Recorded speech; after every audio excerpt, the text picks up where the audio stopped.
pelsa i Nescafen, sitter som skød. Eikegulv i stua og glassbyggerstein. Var i Sveits med kollegaer og tok med denne hjem. Ikea-seng til gjester i tilfelle fest. Har et lys på en veier som går derfra til dit. Magnumflaske, armbrøst og utstoppet trev. Og hvis jeg vil hente post, går jeg bare ut hit. Ja, jeg vet hva du tenker, mitt liv er perfekt.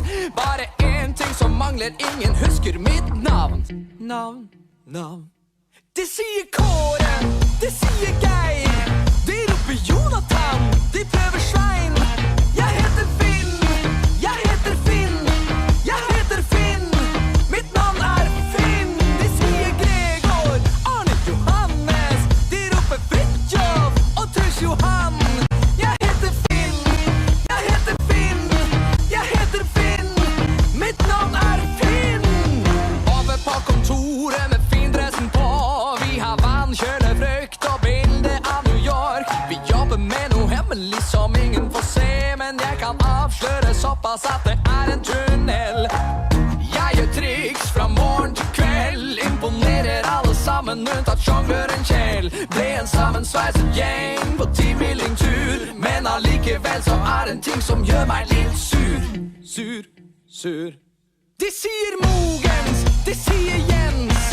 De roper Holger og skriker Klaus. Jeg er ikke dansk, jeg heter Finn. Jeg bor på Tåsen, jeg heter Finn.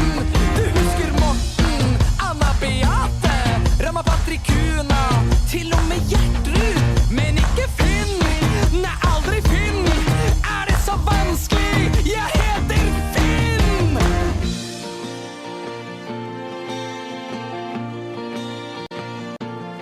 Han heter Finn.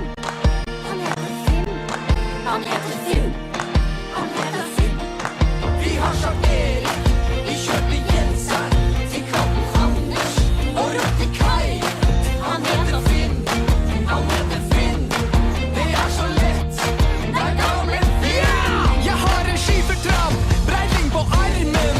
Alfa Romeo, Steve Jobs i hylla mi.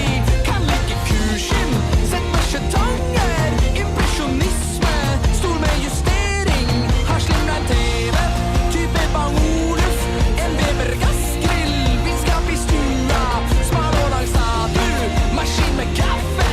Windows Explorer, kan lage isbit. Har plantet kasje, stål som er versta.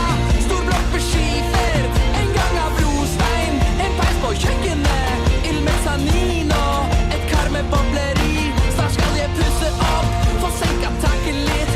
Ha en elektriker, satt ut på anbud.